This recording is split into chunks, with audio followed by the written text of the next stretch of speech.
네, 안녕하십니까. 소개받은 김유명 작가입니다.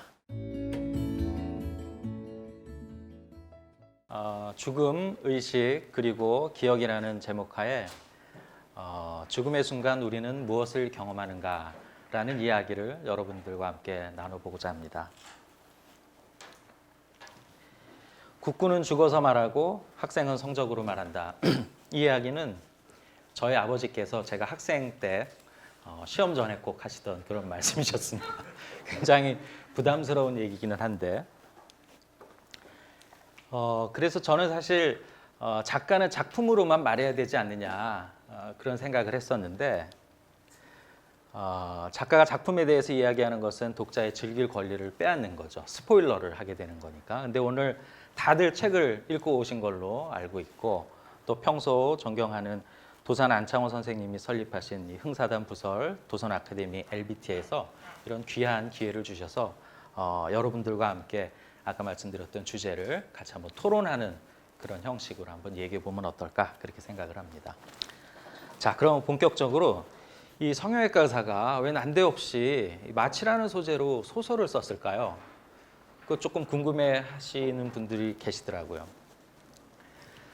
저는 이제 한국이라는 동양 문화권에서 태어나서 이제 이성과 합리로 이루어진 서양의학을 배웠습니다. 그리고 동시에 이제 성형외과 전문의로서 활동을 하면서 매일같이 이제 수술을 하면서 동시에 이제 마취를 경험을 한 거죠. 근데 마취를 하면 마치 죽은 듯이 이렇게 잠들었던 환자들이 또 매번 아무 일 없었다는 듯이 이렇게 깨어나는 것 자체를 굉장히 신기하게 생각을 했었고요. 그리고 이제 마취가 동양의학에는 없는 서양의학의 고유한 것이죠. 이 한의원 가시면 수술이라는 건 없지 않습니까? 그죠? 예. 근데 이제 이 의사들이 서양의학을 배운 의사들이 의외로 이 마취를 했었을 적에 사람이 어떤 의식의 변화라든지 또 각성, 또 잠과 꿈에 대해서는 거의 아는 것이 없었다는 생각을 하게 된 거죠. 그래서 저는 마취를 소재로 잠과 꿈, 더 나아가서는 죽음과 삶의 의미를 한번 추적해 본 것이 바로 소설 마취가 되겠습니다.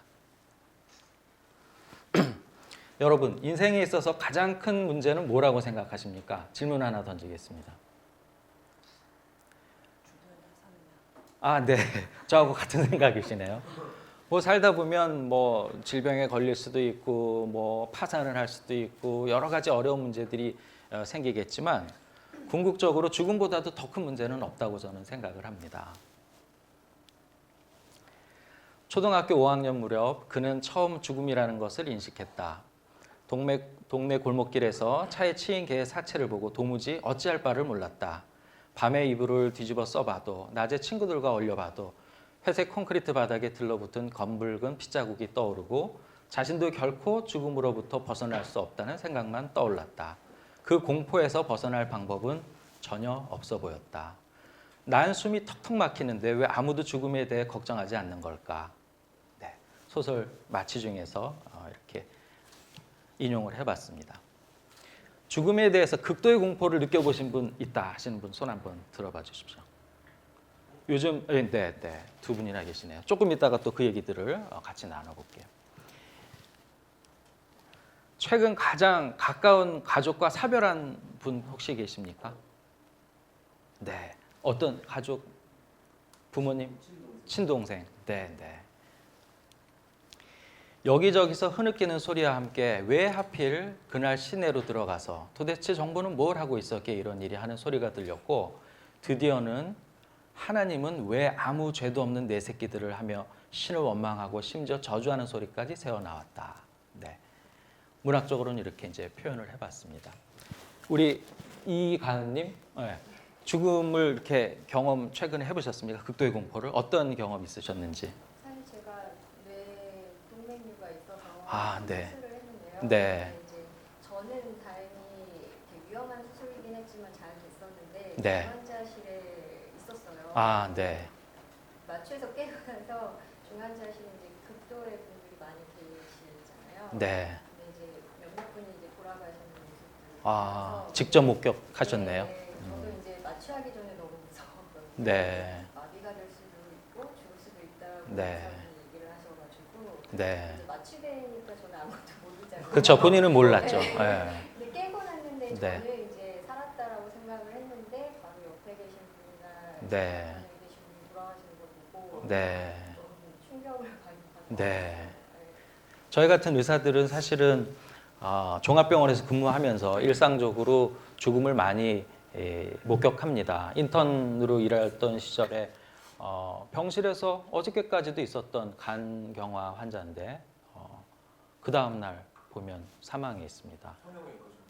인턴으로 일할 때는 모든 과를 다 도니까.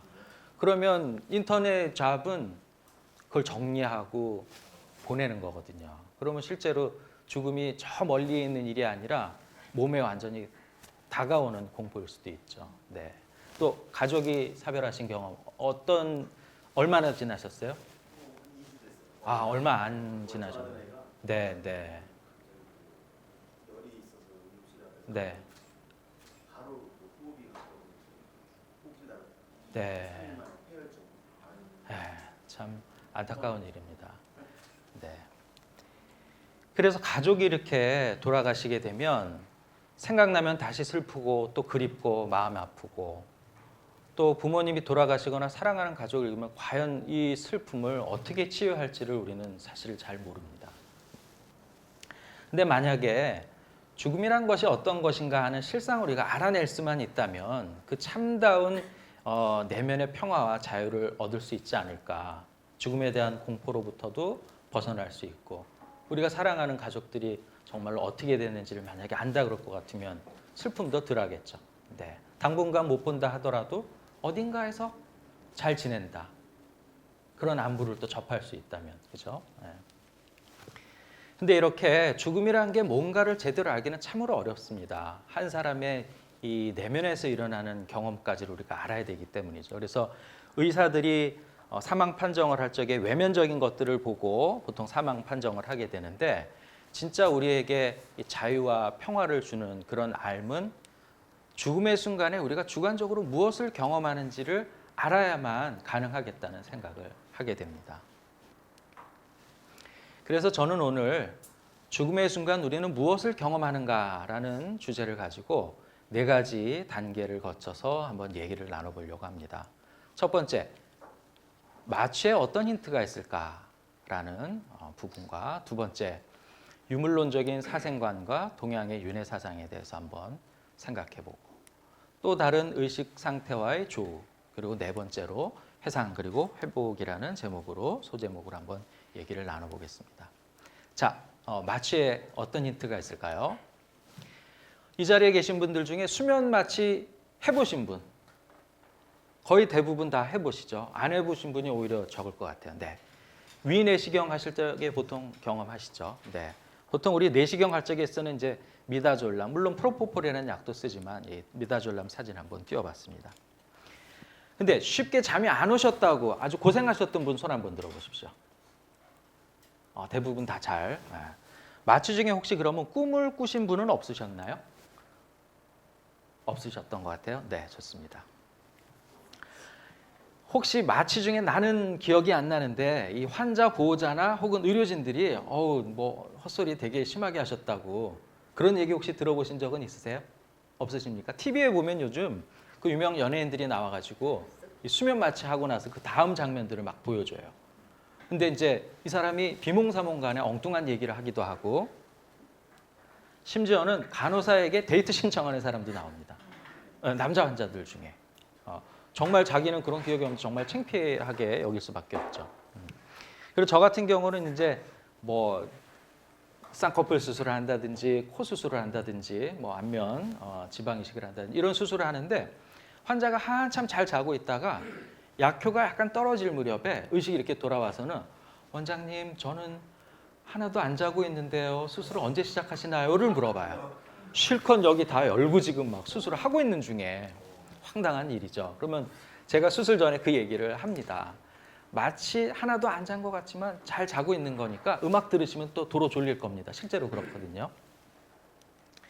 자, 이런 경험들은 우리가 평소 마음으로는 전혀 인식하지 못하거나 스스로 쉽게 인정할 수는 없지만 우리가 기억하지 못하는 또 다른 의식의 세계가 있다는 것을 암시하는 거일지 몰라요. 자, 그러면 마취해서 이제 잠으로 좀 넘어가 보겠습니다. 하루를 마치고 우리가 침대에서 눈을 감을 때 우리의 의식은 어떻게 되는 걸까요? 잠들 때. 잠은 날마다 맞이하는 작은 죽음이라고 저는 생각을 합니다. 이 그림은 작년이네요. 2018년 8월 내셔널 지오그래픽 그 유명한 잡지의 표지 사진입니다. 제목이 수면의 비밀, 잠에 관해 밝혀진 새로운 과학적 사실들. 그리고 아주 귀여운 어린이가 깊은 잠에 지금 빠져 있습니다. 모두들 수면의 비밀에 대해서는 궁금해한다는 얘기겠죠. 기원전 350년경에 아리스토텔레스라는 이 서양 대표적인 철학자가 우리가 잠을 잘 때 정확히 무엇을 하고 왜 그러지는지를 궁금해하면서 수면과 불면에 관하여라는 글을 썼대요.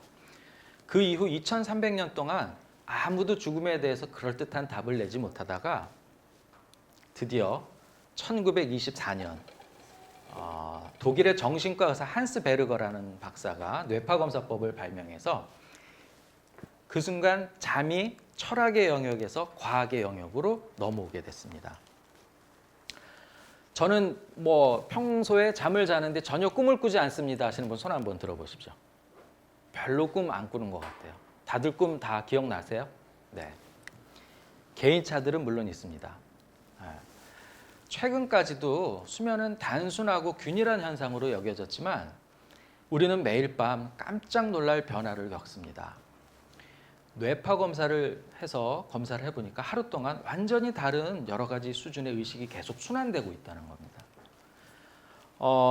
복잡하게 생각하실 건 없어요. 이렇게나 다양한 뇌파 검사 결과들이 나온다는 거죠. 깨어있을 때 틀리고 약간 졸릴 때 틀리고 그리고 얕은 수면과 깊은 수면, 이 서파 수면이라고 해서 아주 깊은 잠에 빠진 상태의 이런 뇌파도고 이것을 조금 이따 설명드릴 렘 수면 때의 뇌파도입니다. 자, 표가 하나 나왔는데 어렵게 생각하실 건 없습니다. 단순하게 말씀드리면 여기는 시간의 흐름입니다. 이쪽은 수면의 깊이입니다. 아래로 내려올수록 깊은 수면이죠. 그래서 딱 우리가 침대에 누워서 눈을 감기 시작했었을 적에 이런 사이클을 순환한다는 거죠. 그래서 여기 REM이라고 써 있죠. REM이라는 거는 Rapid Eye Movement. 우리가 자는 동안에 눈꺼풀은 덮여 있지만 눈알이 왔다 갔다 하는 시기가 있다는 거예요. 그게 REM 수면이고요. 그리고 이 REM이 없는 비REM 수면의 1, 2, 3, 4단계가 이렇게 진행이 되는 거죠. 그래서 얕은 꿈에 빠졌다가 잠에 빠졌다가 꿈도 없는 정말 깊은 수면에 빠졌다가 다시 꿈을 꾸고 다시 비REM 수면으로 와서 잊고 이런 사이클이 적어도 하룻밤 동안에 5번 반복된다는 거죠. 근데 놀라운 것은 아까 제가 잠은 사망에도 비유될 수 있다고 말씀드렸는데 실제로 비REM 수면의 뇌파를 검사해 보니까 우리가 뇌사에 빠진 사람들의 뇌파랑 거의 똑같다고 합니다. 네. 그리고 아침에 우리가 일어나면 지난밤 총 이 REM 수면이라고 꿈을 꾸는 요 수면 단계가 2시간이나 지속이 됐는데 대부분은 다 기억이 안 나고 마지막 주기의 요 끝부분에 약간의 꿈이 기억나는 것이 우리가 아침에 기억나는 꿈이라고 하는 거죠. 그러니까 실제로는 어마어마하게 많은 꿈을 꿨는데 우리가 그 일부밖에는 기억을 못하는 겁니다.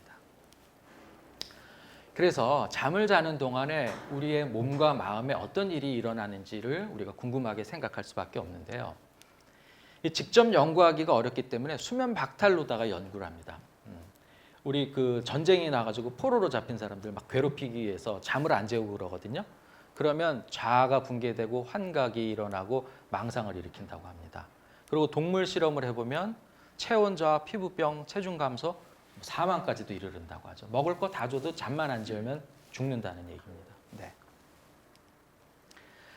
자, 그래서 우리가 REM 수면, 비REM 수면으로 크게 양분할 수가 있다고 그랬는데 꿈을 주로 안 꾼다고 생각하는 비REM 수면 동안에는 어떤 일이 일어날까요?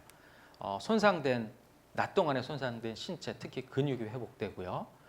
아주 깊은 비REM 수면 3, 4단계 때는 깊은 휴식, 생명 자체를 보존하는 일, 그리고 성장 호르몬이 생성되고 뼈 근육 성장, 그리고 여기 이제 치매까지도 예방되는 단계가 2단계라고 합니다.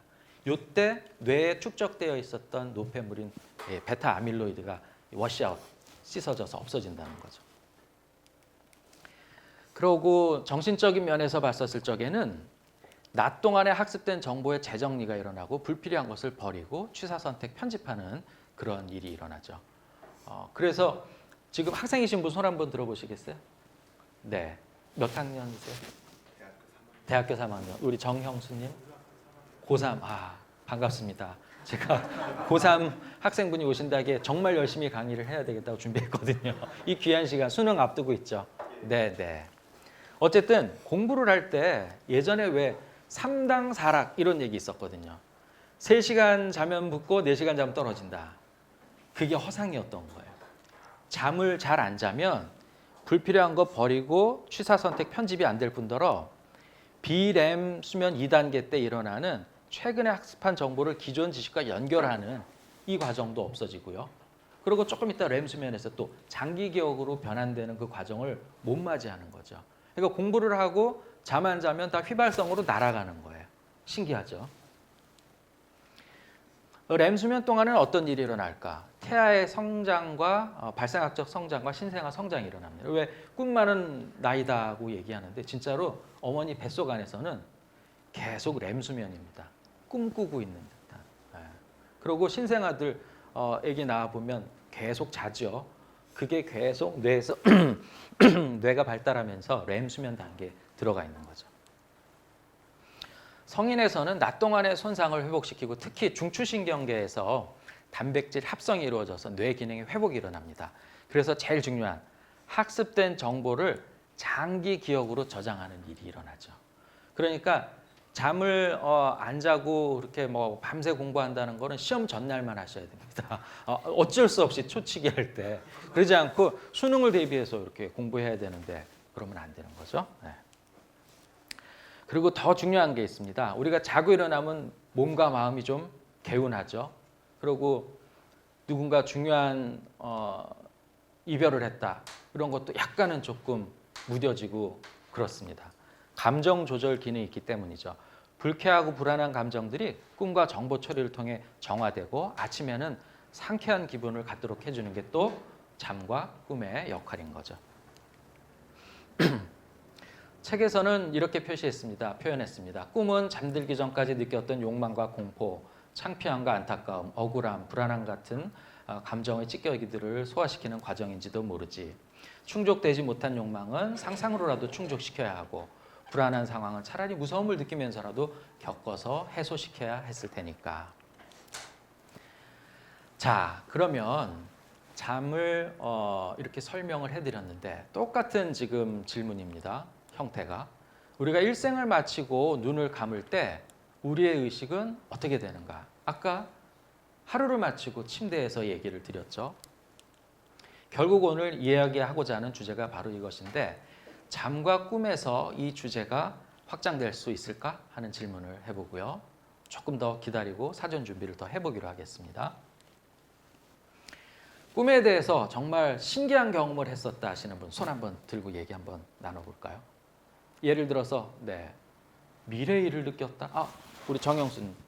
네. 꿈에서 그 꿨던 일이 며칠 후에 진짜로 일어나는. 네. 그런 꿈을 예지몽이라고 하죠. 네. 또 혹시 꿈을 꾸는 중에 내가 이거 꿈을 꾸고 있구나 하고 느꼈던 사람 혹시 있으세요? 그런 분 없으세요? 2분, 3분, 4분. 네. 그건 이제 루시드 드림, 자각몽이라고 그러죠.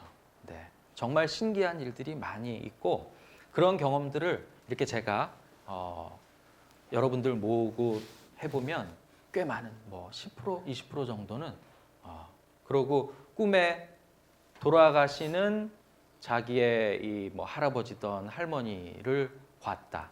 근데 그 시간에 그 멀리 있던 할아버지 할머니가 돌아가셨다는 경험을 하신 분들은 굉장히 많습니다. 네. 마지막으로 떠나기 전에 얼굴을 보여주시고 간다든지 정말 신기한 일들이 많습니다.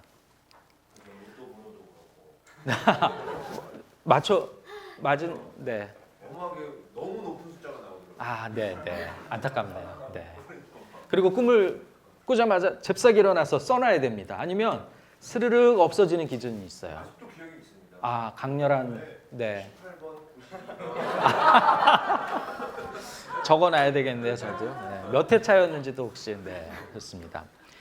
우리는 이제 동양 문화권에 살고 있기 때문에 이런 얘기들 흔히 많이 합니다. 그리고 이 장자의 호접지몽 여기 철학 교수님도 계시는데 제가 이렇게 감히 얘기를 하게 돼서 죄송한데 어쨌든 장자라는 사람이 얘기한 자기가 나비가 되어 날아다녔던 꿈을 꾸고 일어나서 자기가 그런 꿈을 꿨던 걸 제자들한테 얘기를 했다는 거죠. 호접지몽의 이야기입니다. 그는 장주, 자기의 본명이죠. 장주가 꿈에 나비가 되었던 것인지 나비가 꿈에 장주가 된 것인지를 알 수 없었다. 그렇죠. 뒤집어 놓고 생각해 보면 지금의 삶을 꿈으로 보는 신비주의적인 이야기라고 볼 수 있습니다. 근데 동양에만 이런 얘기들이 있었을까 해서 찾아보면 서양에도 그런 얘기들이 있었습니다. 자, 플라톤이라고 하면 서양의 정말 철학자 중에 제일 태도에 해당하시는 분이죠. 국가론 3편에 보면 7권에 보면 동굴의 비유를 통해서 이데아의 세계라는 걸 얘기하고 있는데요. 장자의 나비였던 세계와 비슷하다고 볼 수 있어요. 지하 동굴 안에서 어릴 때부터 다리와 목에 쇠사슬이 묶인 사람들이 그들 뒤로 불빛이 비춰 담 위에 도구와 뭐 동물이라든지 이런 것들이 이 동굴의 벽에 일렁일렁 그림자가 비춰지는 것을 보고 살았던 거죠. 근데 이 사람들은 몸과 목을 돌릴 수 없게 딱 고정이 돼 있었기 때문에 자기가 이 보는 그 그림자 외에는 아무것도 볼 수가 없는 입장입니다. 근데 만약에 이 중에 한 사람이 풀려나가지고 동굴 바깥으로 나갔다 그러면 어떤 일이 벌어질까요? 그 사람은 지금까지 그 그림자를 실제로 봤던 자기 경험을 이제 틀렸다는 걸 알게 되죠. 실제라고 여겼던 그런 그림자들이 태양빛에 의해서 비춰진 그림자라는 사실을 깨닫게 되고 만약에 또 다시 이 사람이 동굴 속으로 들어가게 되면 눈이 언제 어둠에 이제 적응이 안 되기 때문에 주변 사람들로부터는 쟤는 이렇게 어리석지? 왜 이렇게 행동도 굼뜨고 이상할까? 또 하는 말도 좀 이상하다? 그런 얘기를 듣기 쉽다는 거죠. 그래서 보고 온 것을 얘기를 하면 생전 나가본 사람이 없는 사람들은 그걸 상상하기가 어려워요. 태양이라는 것이 있다. 그리고 그 빛에 의해서 비춰진 그림자를 우리가 실물로 착각하고 살아왔다는 것을 이해하기가 힘들죠. 그래서 우리가 실물이라고 믿고 있는 이런 감각적인 세상들, 뭐 책상, 의자 이런 것들 시간이 지나면 모두 사라지는 이데아의 그림자일 뿐이라고 생각을 한 거죠. 그래서 이데아는 비물질이고 현실 너머에 있는 시간과 공간을 초월해서 영원히 변하지 않는 실제라고 주장을 한 것입니다. 근데 여기서도 장자 이야기만큼 또 놀라운 얘기가 나옵니다. 이 책에 국가라는 책에 제일 마지막, 제일 중요한 결론에 해당하는 제 10권에 가보면 그리스의 이제 고대 지명이겠죠. 팜필리아 출신의 병사 에르의 이야기가 나옵니다. 이 얘기 혹시 들어보신 적 있으세요? 교수님 제외하고. 자, 전쟁에서 전사한 뒤 열흘 후에 이 에르라는 병사가 화장용 장작 더미 위에서 갑자기 깨어났다고 합니다. 그래서 사후 세계에서 보고 온 것들을 들려주는데 자기가 죽음 이후에 이 세상을 가봤더니 육신이 벗어난 혼이 이렇게 막 하늘과 지하로 연결되는 구멍이 2개씩 뚫려 있는 그런 공간에 가가지고 자기가 한 일을 다 재판을 받고 다음번 자신의 삶까지 선택하는 것을 봤다고 얘기를 한 거죠. 근데 문제는 플라톤이 자기 제자인 아리스토텔레스에게 이 이야기를 이해시키지 못한 게 아닐까 하는 생각이 든다는 거죠. 자, 여기 유명한 그림인데 라파엘로의 아테네 학당이라는 그림이에요. 이 중에 한 사람은 플라톤이고 한 사람은 아리스토텔레스, 제자라고 그러는데 어느 쪽이 아리스토텔레스일까요? 형순군? 오른쪽. 네, 다 잘 아시는군요. 지금 플라톤은 하늘을 가리키고 있고요. 아리스토텔레스는 땅을 가리키고 있습니다. 죄송합니다. 네.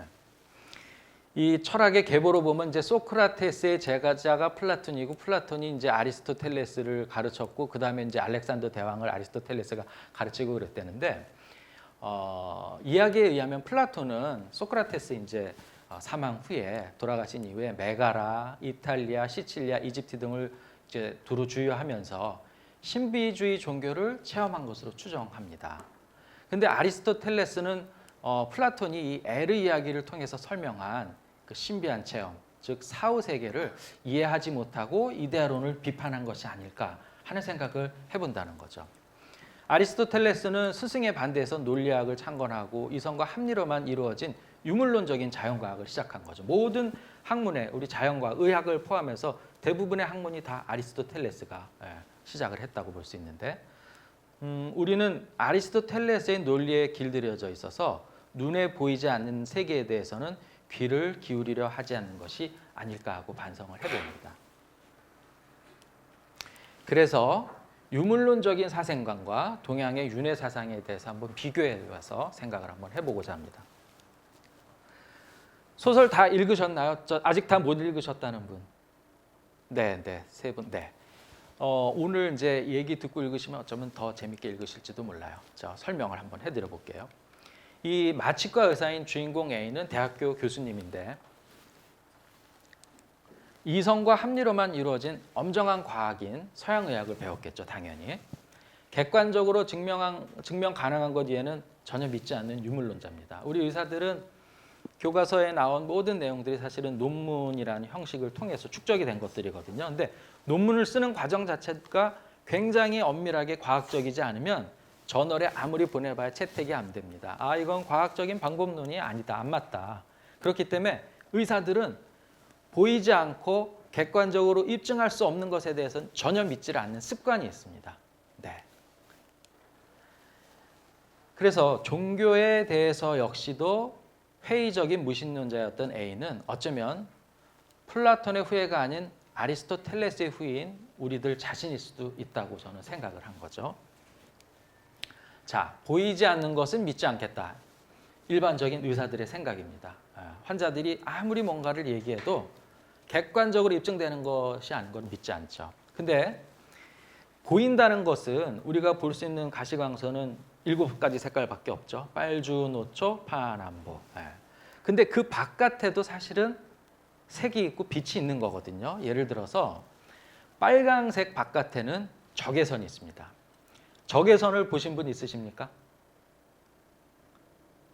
보실 수도 있습니다. 홈쇼핑 같은 데 가서 보면 적외선으로 뭐 이렇게 해가지고 뭐 실제로 뭐 옷을 입었는데 따뜻해졌다, 뭐 여기 코만 빨갛다, 파랗다 그런 거 많이 하죠. 시각화하기도 해요.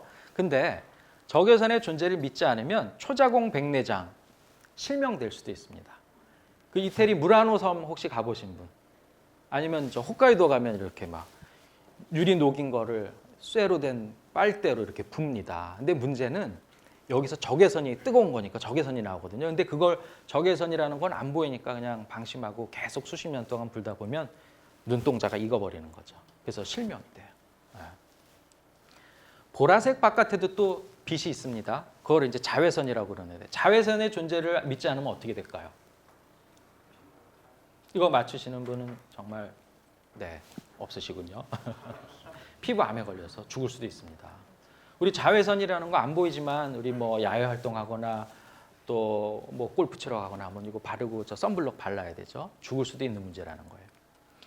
의사들도 이제 보이지 않는 것들의 존재를 믿지 않으면 안 되겠구나 하는 거를 이렇게 알게 됐고 그렇다면 과연 영혼의 문제는 어떨까? 영혼을 본 사람은 없죠. 직접. 그죠? 주인공 A의 고뇌가 바로 그런 점입니다. 본인은 마취 중에 악성 고혈증이라는 아주 무서운 부작용으로 환자를 잃은 상처를 갖고 있고요. 만약에 죽음의 순간에 TV 화면이 툭 하고 꺼지듯이 영혼이 사라진다면 그는 육체뿐만 아니라 한 영혼을 파괴한 거다라고 생각하고 아주 돌이킬 수 없는 자책감 때문에 이 죽음의 순간 우리의 의식이 어떻게 되는지를 추적할 수밖에 없는 응급 상황입니다. 소설 안에서. 그래 내가 파괴한 건 환자의 몸이 아니었어. 몸에는 칼끝 한 번 닿지 않았지. 사고 후 육체는 오히려 완벽히 그대로였어. 중요한 무언가가 사라졌다는 사실 이외에는.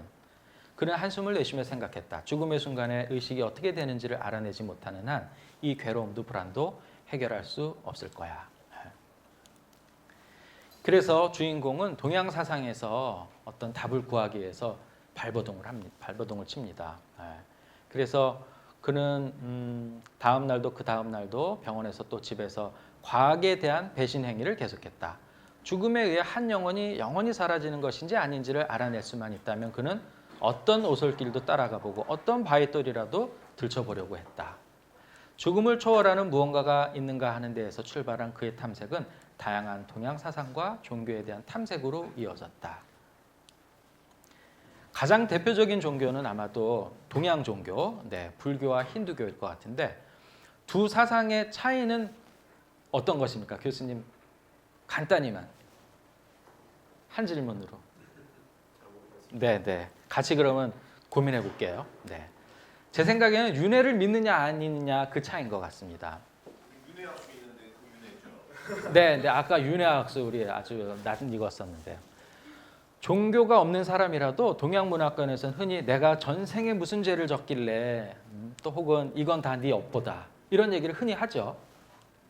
하지만 종교가 있는 사람이라면 과연 어떤 종교에서 이런 얘기를 하는지를 한번 얘기해 볼 필요는 있을 것 같습니다. 자, 고타마 시타르타의 가르침은 힌두교의 윤회와 업사상에 반대해서 영구불변의 자아는 없다라고 주장을 하는 무아론을 얘기했습니다. 그러니까 카스트 제도라는 것이 워낙 사회적으로 불평등하고 불합리하기 때문에 어떻게 보면 굉장히 파격적인 주장을 한 거일 수도 있죠. 윤회 없다. 자아가 없는데 무슨 업이 있어서 내가 하층민으로 태어나야 되느냐. 그런 거 없다고 말씀하신 거예요. 그렇다면 윤회가 가능한 걸까요? 우리 불교를 믿을 적에도 뭐 윤회에 대해서 뭐 천국 지옥 간다 뭐 다 얘기하잖아요. 그죠? 그 차이점은 뭘까요? 자, 영구불면의 자아가 없다는데 도대체 뭐가 다시 태어나서 윤회가 가능할까요? 모순적인 그런 내용이라고 생각할 수도 있습니다. 이런 고민 해보신 적 있나요? 불교 혹시 믿으시는 분? 네, 좋습니다. 괜찮습니다. 종교에 대한 거는 그러면 딱 덮어놓고. 동양 사상의 역사는 어떻게 보면 이런 그 영속하는 영구불변의 자아가 있다 없다의 끝없는 경쟁 관계였습니다. 지금 인도에서 뭐 1500년 BC 1500년경에 브라만교가 생겼는데 그때는 영속하는 자아가 있다.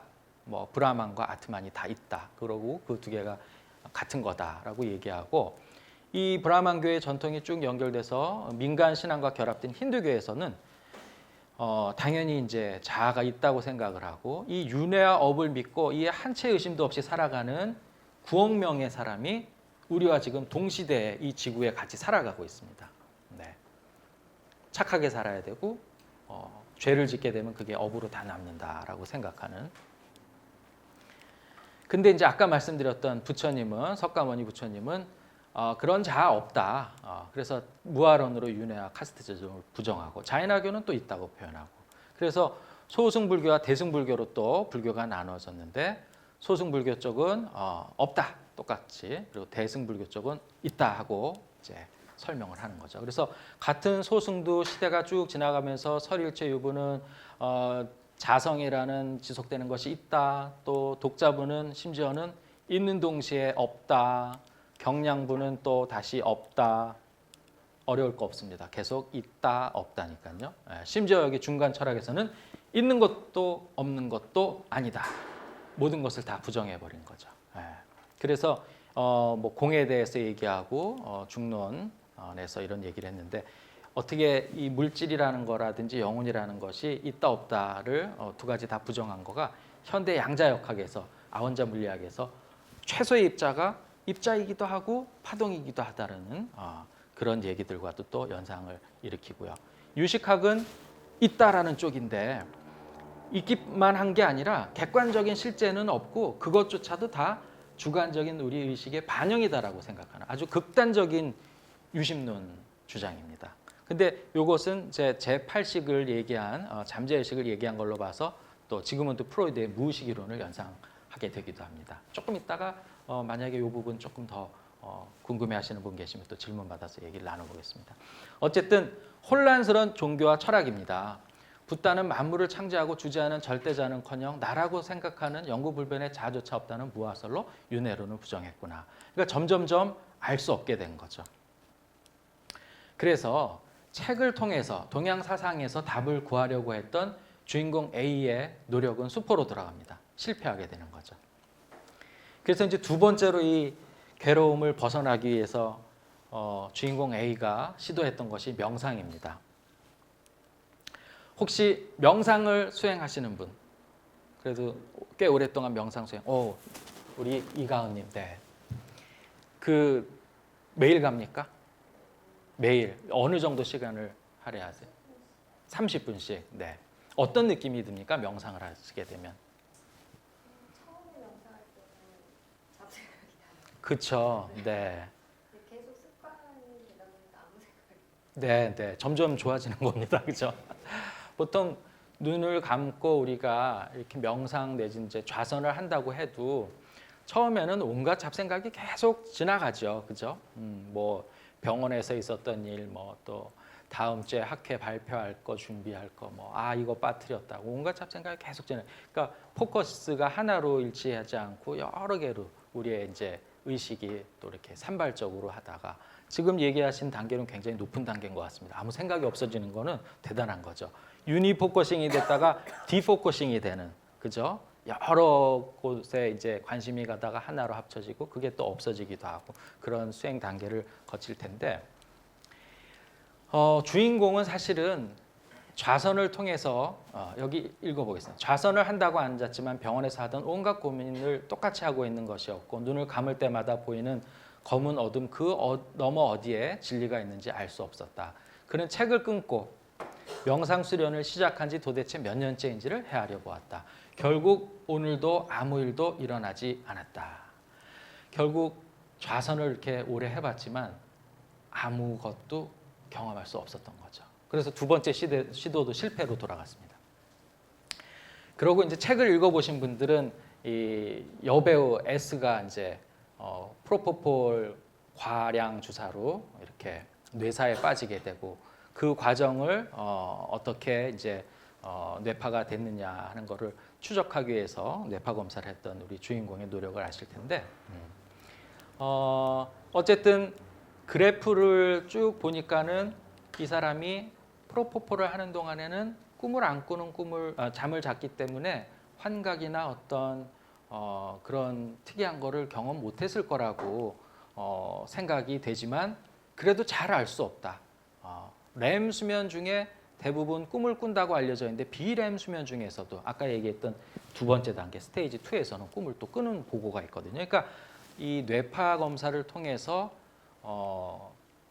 뇌사 상태에 있는 사람의 의식 혹은 마취 상태에서 의식을 정확하게 알기도 힘들었습니다. 이 시도도 실패로 돌아갔죠. 근데 이제 마지막으로 계속된 좌절 중에 주인공이 우연히 깨닫게 됩니다. 네. 불교에서는 도노냐 점수냐라는 이야기로 한자로 이렇게 어려운 얘기를 써놨는데 점진적으로 수행을 해야지만 깨달음이 온다. 아니다. 깨달음은 그렇게 노력한다고 되는 건 아니다. 어느 날 문득 깨달음이 일어난다고 이제 주장하는 얘기들인데 어떻게 보면 주인공은 이런 노력들을 쭉 하면서 점진적으로 수양을 하다가 어느 날 문득 하이퍼렌에 의해서 우연히 어떤 깨달음을 얻게 됐다는 그런 거죠. 그래서 이제 드디어 세 번째로 오늘 이제 제일 재밌는 얘기가 나올 텐데요. 또 다른 의식 상태와의 조우에 대해서 한번 얘기해 보겠습니다. 아까 꿈을 꿨었을 적에 며칠 후에 생길 일을 미리 겪었다는 이야기도 하셨는데 그만큼 신비한 것이 우리의 의식이고 꿈입니다. 자, 아까 던졌던 질문 다시 얘기 드립니다. 우리가 일생을 마치고 눈을 감을 때 우리의 의식은 어떻게 되는가? 드디어 이제 나왔습니다.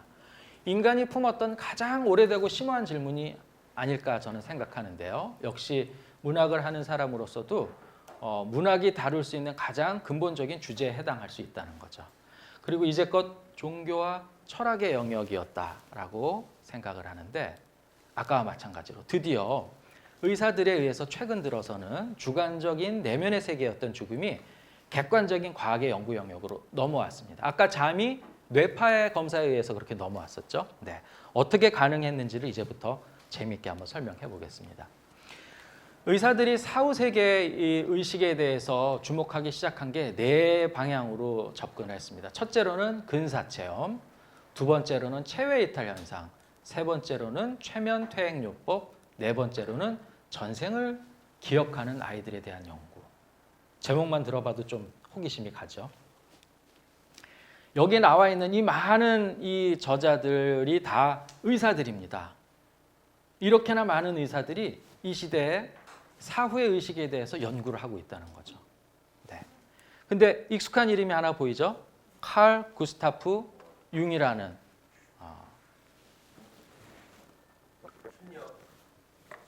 맞습니다. 집단 무의식을 이야기했던 네네. 3대 고장 중에 하나인 네 맞습니다. 어우 우리 저 부장님 뭐 네. 저 질문이 있습니다. 근사 네. 체험과 네. 그 전에 그 한 장. 보면 네. 체외 이탈 현상과 차이점이 뭔가요? 아, 네. 근사 체험은 우리 신체가 거의 죽음에 다다른 상태에서 느낀 신비 체험이고요. 의식 세계고요. 체외 이탈 현상이라는 거는 근사 체험의 일부로 나타나기도 하지만 별도로 죽음에 처하지 않는 상황에서도 의식이 신체 바깥에 존재할 수 있다는 그런 경우들을 얘기하는 거죠. 네. 그 얘기도 조금 이따가 더 재미있게 해드려 볼게요.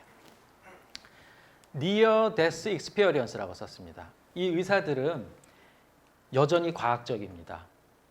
죽음이라는 것을 정의하기가 굉장히 어렵기 때문에 After Death라고 표현 안 하고 Near Death, 죽음에 가까이 갔었을 적의 경험이라고 이제 이름을 지은 거죠. 사고나 질병으로 임종에 가까웠을 때 혹은 일시적으로 뇌와 심장 기능이 정지해서 생물학적으로 사망한 상태에서 사후 세계를 경험하는 현상을 얘기합니다. 요즘 이제 이런 그 연구가 많이 나오게 된 게 무엇 때문일까요? 바로 요 기계 때문입니다. 이게 어떤 기계인지 아시는 분? 많이들 아시는 분이 이번에 법이 바뀌어가지고 공공 장소에 이걸 많이 비치하게 돼서 많이들 이제 알게 되셨죠. 근데 이거는 사실 안 보면 안 볼수록 좋습니다. 너무 자주 보면 안 되는 거죠. 네. 어쨌든 이렇게 패치를 붙여가지고 꽝 하고 전기 충격을 주면 완전히 이 평탄화됐던 심전도가 돌아옵니다. 저도 인턴 때 놀라운 체험을 했던 게 이제 환자가 이제 심근경색에 대해서 거의 사망한 상태고 막 열심히 노력을 했지만 심전도계가 삐 하고 이제 멈췄거든요. 근데 이거를 쾅 하고 또 도파민이라는 약을 막 주면 또 이게 뜹니다. 그래서 좀 움직여요 또 약간. 근데 이제 약효가 또 다 떨어지면 또 이렇게 슬슬슬슬 하면서 또 삐 해요. 근데 처음에는 이 환자를 보내기가 너무 무섭고 죄스럽고 해서 이 과정을 1시간 반 이상을 하는 거예요. 옆에서 간호사들이 보통 말리죠. 선생님. 왜냐하면 간호사들도 너무 힘드니까 옆에서. 통상적으로는 한 30분 정도 하고 나면 보호자들에게도 최선을 다했습니다 하고 보통 얘기하는 게 한 30분이거든요. 근데 처음에는 너무 이거를 보낸다는 거가 받아들이기가 힘든 거예요.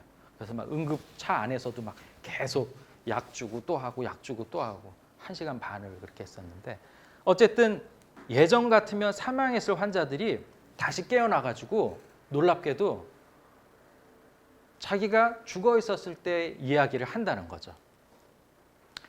생명이 위험할 정도로 큰 사고 당하신 적 혹시 있으신 분? 우리 이가은님은 수술할 적에 사실은 그 정도로 굉장히 위중한 단계를 사실은 거친 거예요. 예를 들어서 뇌동맥류다 그러면 굉장히 위중하고 응급한 질환으로 의사들은 보거든요. 어쨌든 그런 사고를 당하면서 혹은 그런 큰 일을 겪으면서 이런 근사 체험을 얘기하시는 분들이 우리 주변에도 있습니다. 간혹. 네. 근데 이 근사 체험의 연구의 선구자라는 분이 바로 레이먼드 무디 주니어라는 박사님인데 이분은 원래는 철학과 교수였답니다. 근데 주변에 이렇게 근사 체험을 한 사람들이 있어서 그 얘기를 듣고선 다시 의대에 들어가가지고 정신과 의사가 된 거예요. 네. 그래서 Near Death Experience라는 용어를 처음 만들어낸 분이고 다시 산다는 것이란 이 책에 그런 케이스들을 다 얘기했는데 무려 미국을 포함해서 전 세계 1,300만 부가 팔렸다고 합니다. 베스트셀러였던 거죠. 그래 의료진이 심폐소생술 과정에 이제 사람이 심장이 멎었으니까 이게 심장 마사지를 해야 되니까 그리고 호흡을 이렇게 불어 넣어줘야 되니까 틀니를 뺀 거예요. 그래가지고 뭐 정신없는 단계에서 이제 서랍에다가 넣어놨는데 나중에 찾지를 못하고 야단이 났는데 죽어 있었던 환자가 일어나더니 저 두 번째 서랍에 제 틀니가 있으니까 꺼내주세요 한 거예요. 의료진들은 깜짝 놀란 거죠. 의사, 간호사들도 다 혼비백산해서 기억을 하지 못하는 거였고 또 환자 본인은 죽어 있었거든요. 눈 감은 채 시체였는데. 그러니까 놀라운 일인 거죠. 이게 기존 과학으로는 설명이 불가능한 얘기들입니다. 자, 그리고 죽음학의 이제 창시자라고 하는 분의 책을 또 이렇게 띄워놨는데요. 엘리자베스 퀴블러 로스 박사는 스위스의 정신과 의사인데 특별히 어린이들이 이 세상을 떠나는 임종을 많이 관찰하고 공통현상과 근사체험을 요 사후생이라는 책으로 출간해낸 거죠. 그래서 이분이 죽음학을 거의 창시했다고 보는데 이분 이후로부터 여러 가지 과에서 이런 근사체험을 연구하게 된 계기가 된 분입니다. 자, 그리고 논문으로 아주 객관적으로 과학적으로 임사체험을 발표한 내용이 있는데 이 잡지가 란셋이라는 잡지입니다. 그러니까 의사라면은 누구나 란셋에 만약에 논문을 한 편 올린다 그러면 가문의 영광을 떠나서 정말 어마어마한 영광인 정말 유명한 잡지인데 여기 2001년도에 심정지 후 회생한 사람들의 근사체험이라고 해서 네덜란드에서의 이 10개 병원에서의 전향적인 연구에 대해서 논문이 올라왔습니다. 자, 이 사람들은 그러니까 유물론자들인 동료들이 이것이 과학적으로 말이 안 된다는 얘기를 듣고 싶지 않아서 후향적인 방법을 선택했습니다. 즉 환자가 CPR이 떴다. 이제 병원에서는 이제 뭐 코드레드, 뭐 CPR 떴다 그러면 이 연구하는 사람들이 만사제쳐놓고 뛰어가는 거예요. 그래서 심폐소생술을 해요. 그리고 환자가 딱 살아나면 그때 바로 인터뷰를 하는 거예요. 혹시 뭐 느낀 거 없어요? 뭐 본 거 없어요? 물어보는 거예요. 물론 살아 있었어야 가능하겠죠. 죽은 사람한테 물어볼 수는 없는 거고. 그랬더니 놀랍게도 334명을 인터뷰를 했는데 그중에 18%인 62명이 근사체험을 보고했다는 거예요. 그러니까 이거는 놀라운 일이 아니라 어떻게 보면 굉장히 보편적인 일일 수도 있다는 생각을 하는 거죠. 그래서 근사체험을 한 사람을 깨워가지고 물어보니까 공통적으로 하는 얘기들이 있어요. 그게 남자였던 여자였던 종교가 기독교였던 불교였던 힌두교였던 또 뭐 사는 문화권이 어디였던 아무 상관없이 10개를 다 보이는 사람들도 있고 10개를 다 보이지 않는 사람들도 있지만 자신이 죽었구나 내가 체외로 이탈했구나 하는 거를 경험하고 사랑과 긍정적인 감정을 경험했다고 그래요. 오히려 그때 마음이 더 편안했다는 거예요. 그리고 터널을 통과해서 밝은 빛과 교신하고 묘사하기 힘든 아주 오묘한 색깔들을 관찰하고 천상의 풍경을 관찰하고 또 우리가 아까 얘기했던 사랑하는 가족들, 이미 세상을 떠난 가족들, 친지들과 만나기도 하고 또 더 의미 있는 것은 이 주마등처럼 왜 이렇게 일생이 스쳐 지나간다는 얘기들 하잖아요. 자기가 살았던 일생을 리뷰를 다 했다는 거예요. 특히나 자기 입장에서만 그걸 리뷰한 게 아니라 상대방 입장에서 그거를 리뷰를 다 한대요. 그러니까 내가 오늘 이지연님을 괴롭혔어요. 이지연님 마음에 큰 상처를 입혔어요. 근데 난 모르고 살았어. 근데 사후 체험을 한 사람들은 그때 이지연님의 마음 속에서 느꼈던 거를 똑같게 다 체험을 한다는 거예요. 놀랍죠? 네. 그리고 삶과 죽음의 경계를 인지하고 다시 돌아왔다. 네. 저 라인을 넘어가면 이제는 못 돌아오는데 그 경계에서 예를 들어서 돌아가셨던 뭐 할머니가 너는 아직까지는 여기 올 건 아니야. 돌아가. 아까 엘르 병사도 돌아온 거죠. 이제 더 재미난 상황인데요. 의사 자신이 금사 체험을 한 겁니다. 아까까지는 환자들한테 물어본 거고. 이건 굉장히 주관적인 세계를 주관적으로 관찰한 내용이 나오는 거예요. 미국의 이븐 알렉산더 박사인데요. 이분은 저명한 하버드 의대에서 근무를 했고 신경외과학에서는 뭐 150편의 저널을 쓰고 200회 이상의 강연을 한 아주 세계 최고권위의 의사였습니다. 근데 운이 나빴던 건지 아니면 운이 좋았던 건지 자신이 신경외과 의사였는데 신경외과 환자가 돼버렸어요. 세균성 수막염에 걸려서 뇌사에 빠졌는데 그 이후에 자기가 일주일 만에 극적으로 회생해서 근사체험을 한 것을 이야기하고 책으로 출판한 게 이 책이에요.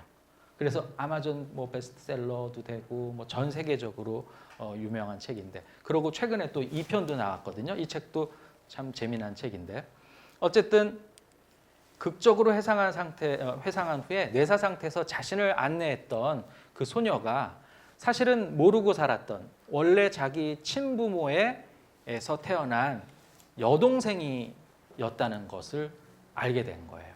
그러니까 본인은 양자로 들어가서 거기서 공부를 하고 의사가 되고 하버드대 또 가고 그랬었는데, 그 이후에 거래가 없었던 친부모에게서 뒤늦게 난 여동생이 있었는데 그 여동생이 사진이 일치하는 거예요. 이 사람이 뭐 거짓말할 이유는 없겠죠. 그래서 나는 죽었었지만 영혼은 살아있었다라고 확언을 했다는 겁니다. 자, 그래서 이 케이스들을 무려 1300케이스를 인터넷으로 또 모은 의사가 있습니다. 제프리 롱이라는 박사님인데, 이분은 방사선 종양학 전문인데 이런 임사체험을 한 사람을 10년간 1300명을 경험을 모아가지고 이 책을 쓴 거죠.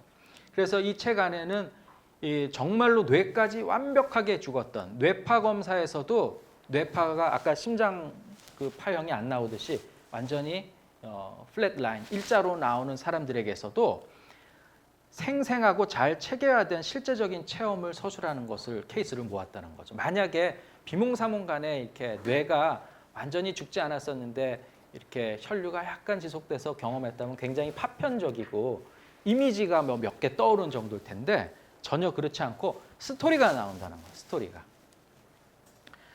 더 놀라운 것은 선천적으로 완전히 눈이 먼 시각 장애인들이 선명한 시각적인 지각을 체험하고 평소에 자기가 보지 못하고 그저 만지고만 있었던 물체라든지 이런 것들의 색깔까지도 깨어나서 다 이야기하고 그게 사실로 다 입증이 된다는 거죠.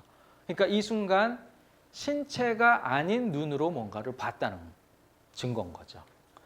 그리고 어떤 의식도 있을 수 없는 전신 마취 중에도 이런 일들이 발생한다고 합니다. 우리 소설 마취 안에서도 하이퍼란에 중독이 돼서 마취가 돼서 주인공이 홀연히 체외로 이탈하는 일들이 생기죠. 네, 일이 생겼죠.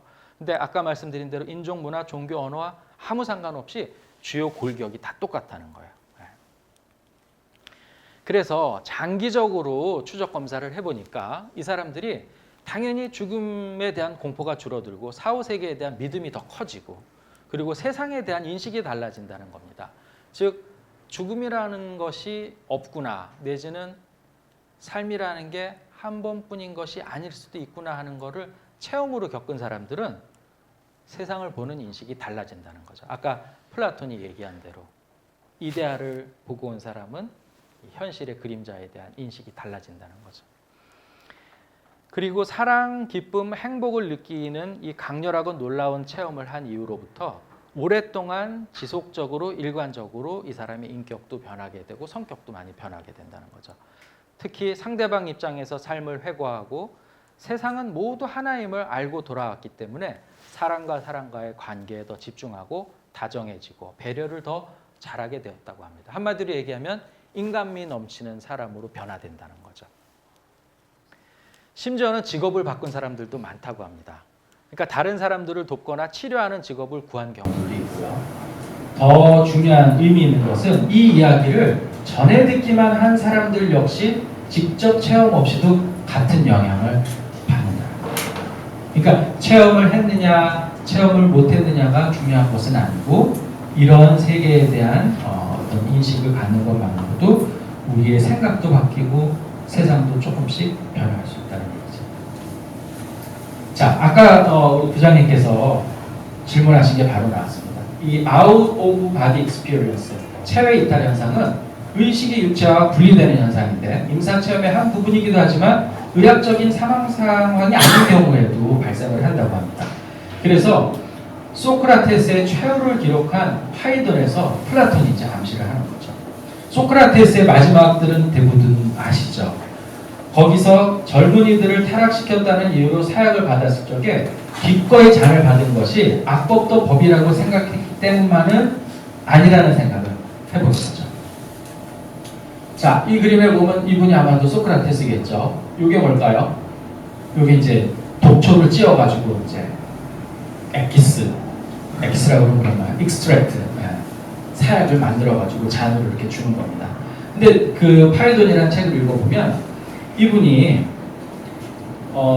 사형 집행일 날 해가 지지도 않았는데 야 빨리 사약을 좀 갖고 와라 그렇게 얘기를 해요.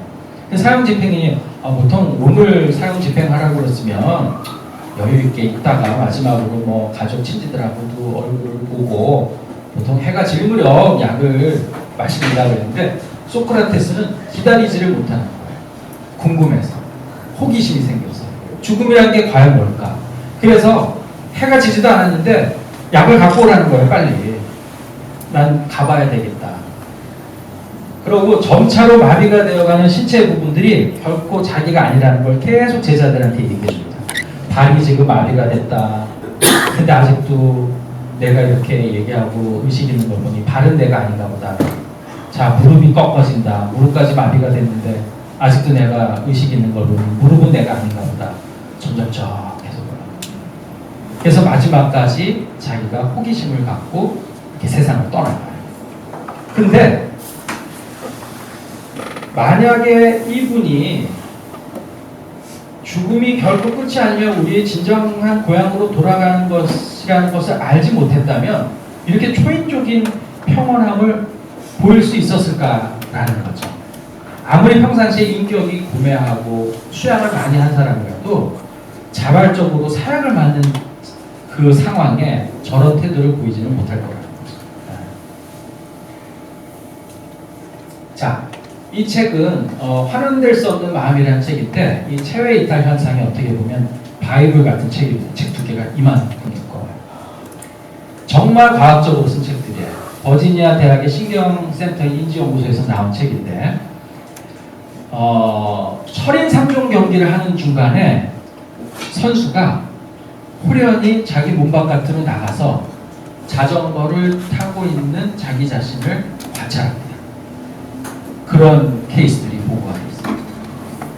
근데 이제 일반적인 의사들은 야 그거 환각이야, 환상이야. 간질에 걸린 사람들한테 흔히 그런 게 생겨. 그러고 무시해버리거나 수술하기 전에 이렇게 전기 기구를 가지고 뇌를 탁탁 자극을 하면 특히 측두엽 있는데 전기 자극을 주게 되면 환자들이 깨어있는 상태로 실험하는 거죠. 머리 뚜껑을 열고 여기 자극을 합니다. 환자는 깨 있을 수도 있어요. 그런 의학적인 세팅을 만들어보면 얘기를 해요. 박사님 뭐 이상한 게 보이는데요. 제가 못 밖에 나간 것 같은데 그런 얘기들을 한대요.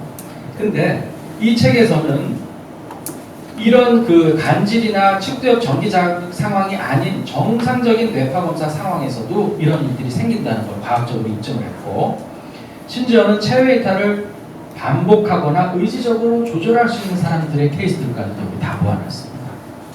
우연히 생긴 일은 아니라는 거죠.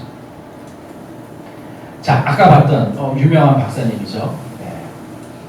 이 지그문트 프로이드와 결별한 이후에 집단 무의식을 주장했던 스위스의 정신과 의사 칼 구스타프 융 박사인데 이분은 요 책입니다. 자서전 기억, 꿈, 사상이라는 책에서 체외 이탈 현상에 관한 스스로의 경험을 고백을 했는데 재밌는 것은 출간의 전제 조건이 자신이 사망한 이유로 좀 해달라고 제안을 했다는 거죠. 자기 동료들이나 자기 가족들이나 혹은 자기의 그 명성을 아는 그 많은 사람들이 자신이 이런 얘기를 했다는 것을 알리기가 좀 그랬던 거예요. 어쨌든 1940년대 인공위성이 없던 그 당시에 체외에서 관찰한 지구를 묘사했는데 그 묘사의 내용이 현재 인공위성에서 촬영한 것과 거의 일치합니다. 정말 놀라운 일이죠. 그래서 체외에서 봤더니 중동, 근동 지역에는 노란색이 있고 거기 사막이니까 그렇겠죠.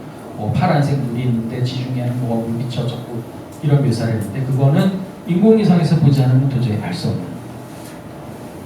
자, 그리고 이제 최면 퇴행 요법을 말씀드릴 텐데 최면술 받아보신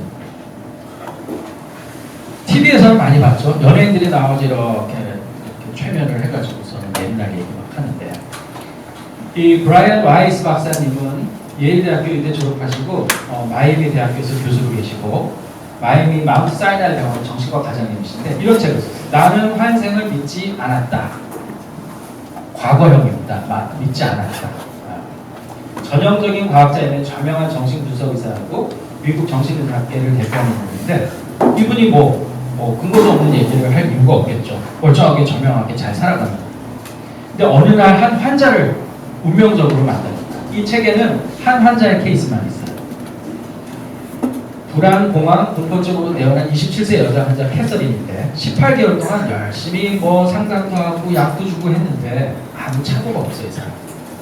그래서 마지막 수단으로 최면요법을 시행했는데 놀랍게도 유아기의 기억뿐 아니라 기원전 1863년에 있었던 전생의 기억이 튀어나온 거예요. 그리고 그 이후에 다른 여러 생까지.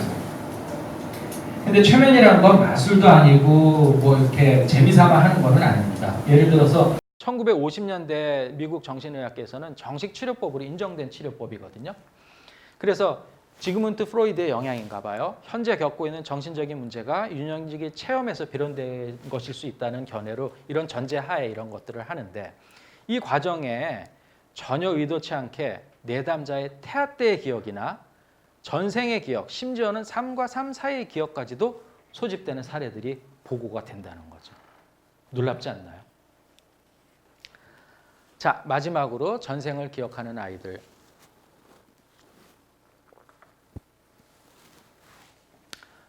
이 책은 짐 터커 박사님이 쓴 책인데 미국 버지니아 의과대학 인지과학연구소에서 선배 창시자인 이안 스티븐스 박사의 대를 이어서 짐 터커 박사가 수십 년간 무려 2,400케이스를 모았답니다.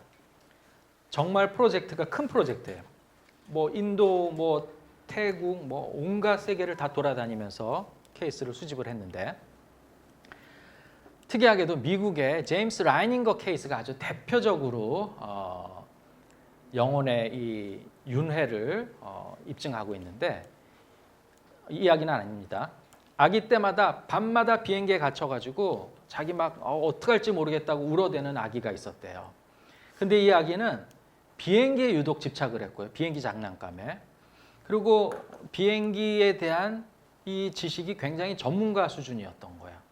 근데 아기가 어떻게 비행기에 대해서 이렇게 잘할까 하고 궁금해하게 여겼는데 계속 밤마다 울고 울부짖으니까 이 외할머니가 안 되겠다, 얘 좀 어떻게 알아봐라. 그래서 부모가 2차 세계전에 대한 기록과 서류를 모두 다 뒤져가지고 1945년 3월 5일 날 일본군에 의해서 격추된 제임스 휴스턴이 그 전생이라는 걸 알아냈어요. 그래서 심지어는 돌아가시지 않은 전생의 누나를 만났대요. 그래서 가족이 아니면 알 수 없는 그 내밀한 얘기들을 다 확인을 하게 되고 심지어는 세 개의 장난감에 이 병정에다가 이름을 붙였던 그 이름들이 전생의 전우들의 이름과 일치한다는 사실까지도 알게 된 거죠. 근데 재밌는 것은 2살에서 4살 사이에 전생에 대한 진술들을 시작한답니다. 이 얘기들이. 그러니까 말을 이렇게 시작할 때부터 뭔가 얘기를 하는 거예요. 내가 전생에 어디 살았는데 나 거기로 돌아갈래. 아니면 내가 무슨 장사를 했는데 왜 물건이 빨리 안 올까? 이런 얘기들을 한다는 거예요. 근데 한 6세에서 7세 사이에 그 얘기가 중단이 되고 그 다음에 이제 어른이 되기 시작하면 그 자기가 말했던 기억을 다 잊어버리는 거예요. 그러니까 꿈 많던 어린 시절에서 현실로 들어가는 어른으로 갈수록 이건 잊어버리는 거죠. 이제 의학적으로 한번 추정해 보면 뇌에 이제 태어날 때 뇌세포들이 많이 이렇게 만들어서 나오지만 시냅시스가 연결이 돼야지만 그게 기억으로 장기 기억으로 남는 거거든요. 근데 현재의 이 현상의 어떤 기억들이 이렇게 만들어지게 되면 기록되지 않았던 예전 것이 밀려나가고 다 없어지는 게 아닌가 하고 생각이 되는 거죠.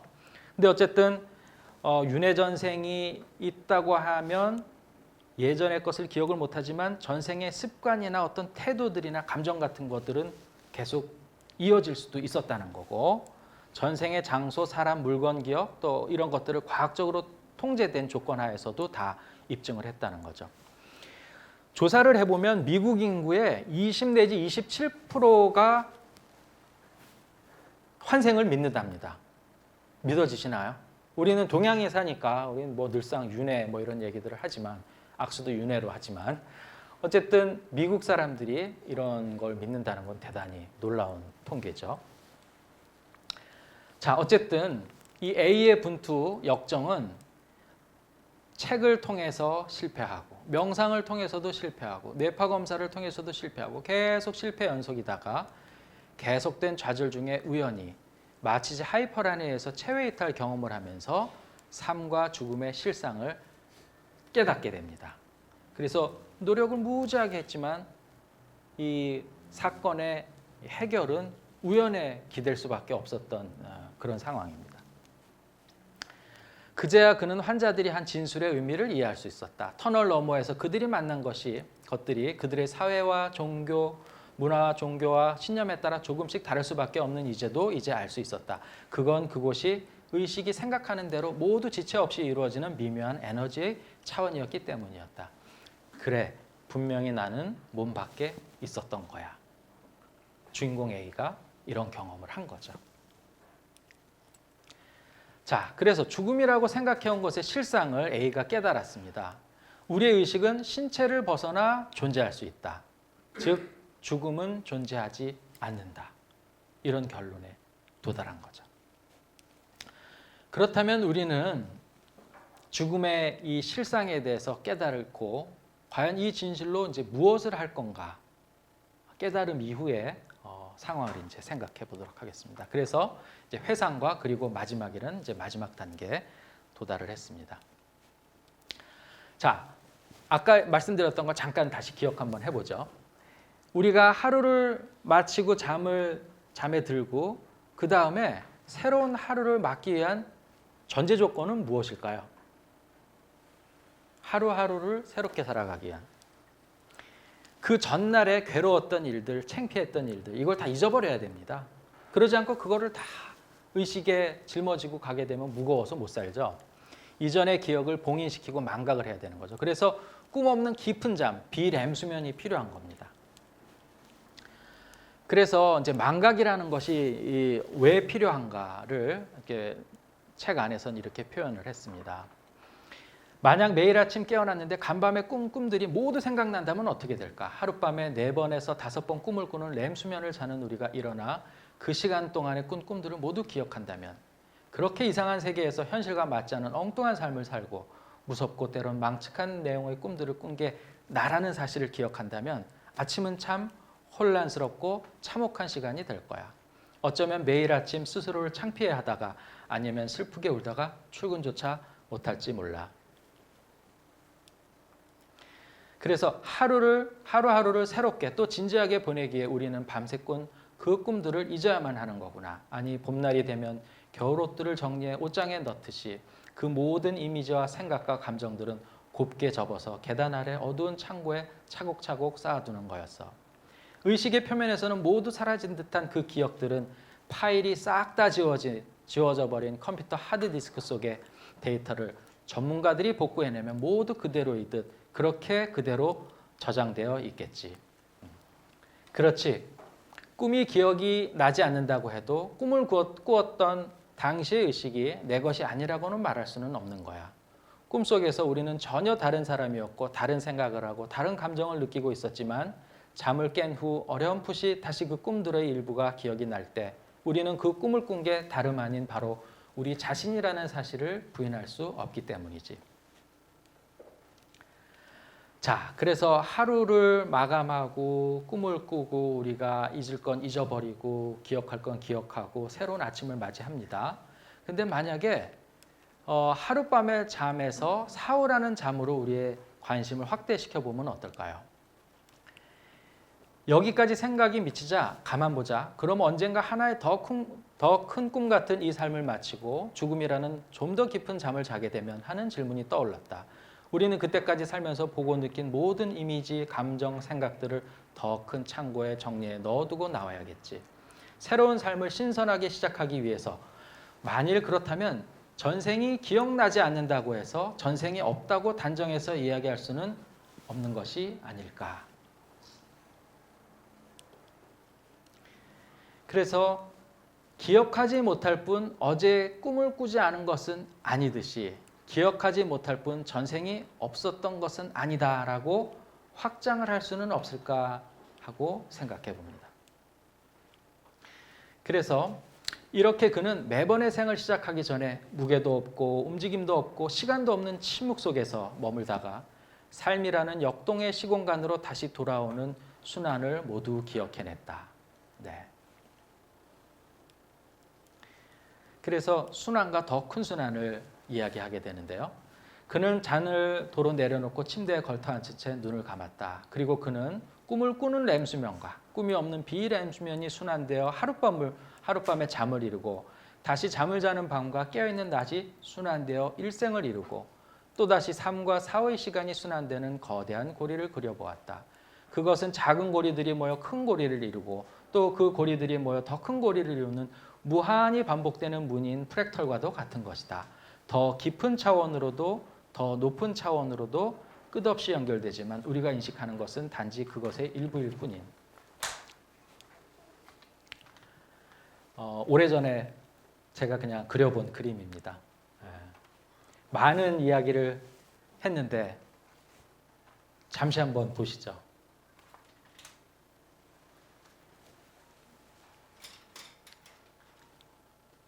큰 원이 다 안 나와 있죠. 상상으로 이제 보셔야 될 겁니다.